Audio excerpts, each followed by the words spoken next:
Learn about clouds before we all perish. Research any topic underappreciated by others. Make brochures of its merits. Maybe even a sandwich board. Zealously share with passers-by. Inquire whether they've accepted blank into their hearts. Hi, I'm Chris DeLeon. I'm a member of the Cloud Appreciation Society. Now, don't give me that look. We're all into weird stuff, and maybe your weird stuff's different than my weird stuff. Whatever.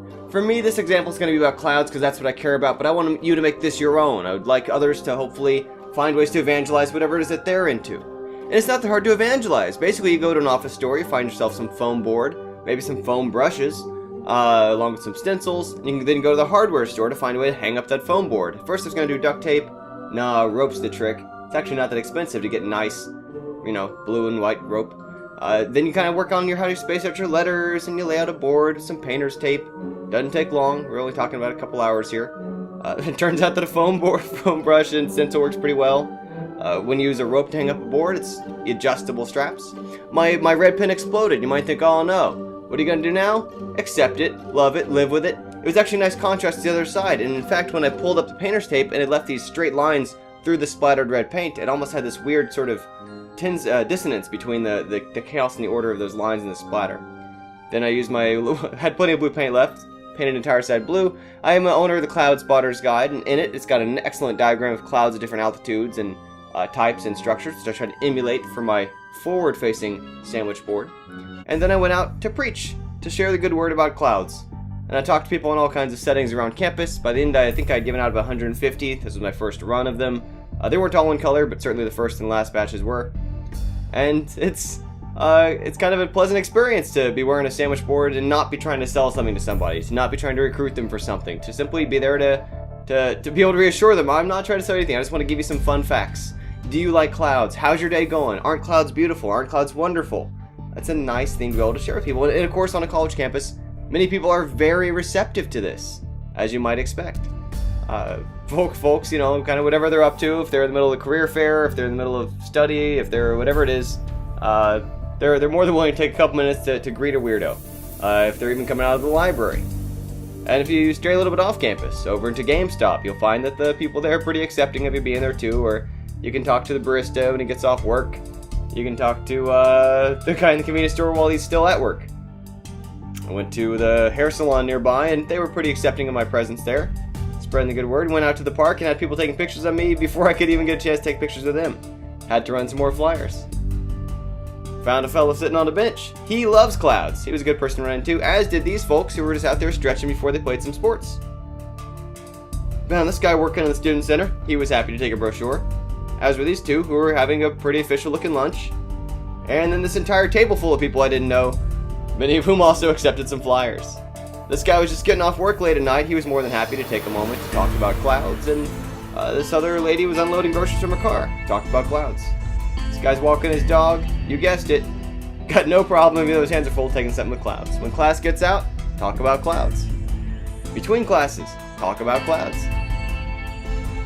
And this guy, he put up a fight. He said he hates clouds. He just doesn't like them. So I start walking backwards, and I try to tell him all the great things about clouds, all the way the clouds are wonderful, and all the wonderful things about them, what to love about them. Would he at least take a brochure to think about maybe changing his position? He certainly did. So maybe I changed his mind that day. It's hard to say. But, in and out of buildings, different settings, different environments, it always feels like a win anytime you get anyone to at least consider the possibility of something that you love being something that they might take an interest in too, or at least learn to see differently. And it was great talking to people, because some people have favorite clouds and favorite ideas about them. It's the clouds. We offer you a brochure on how great clouds are? Yeah, and you as well? Clouds are so wonderful. It's not all just touch and go interactions though. In many cases, I could really stand there and talk for a few minutes. In this case, it wasn't just a captive audience, it was people who really like clouds too. And nor is it just the people that you talk to. Oftentimes, it's the people who are on the periphery, watching and listening in, wondering what in the heck is going on here. And so the bus stop, for example, is a great setting for this, where in addition to the people I talked to, many other people heard too. Are clouds great? They are. Yay! Clouds are great. And it can be kept short like that, just handing flyers to people, but you can also walk with them for a while. This guy didn't even know, he's actually in the same fraternity as me. I just not been an undergrad for a long time, but reason to walk and talk. Here are some brochures about how great clouds are. Full of some cool cloud facts. Yay, clouds! One as well. Say no to chemtrails. Yeah. I love Alright. clouds. Yes. Okay, so clouds are like these giant 3D sculptures. And here in the park, I found a couple of people, genuine cloud lovers, and it was part of the nice thing about wearing the sandwich board, which I wouldn't have had without if I only had the brochures or trifolds, is people couldn't have called me over, but people would sort of stare at me, look at me, ask me what I was doing, take pictures, and you know, and see here I also on the back have the score or the instructions. So I'm here today to talk about the fact that clouds are the best, and I have brochures for everybody. Please take some and pass them around. Take some and pass them around.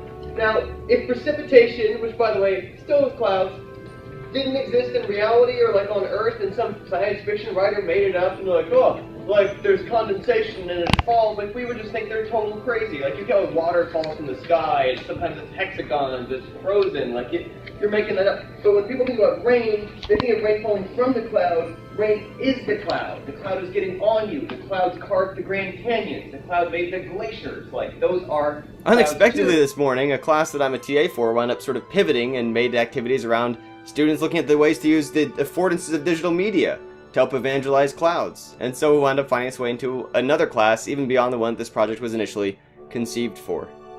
But as a reminder, it's not really about the clouds at all. It's just about the clouds to me. It's really about whatever you're passionate about, finding an outlet for it to discuss it with other people.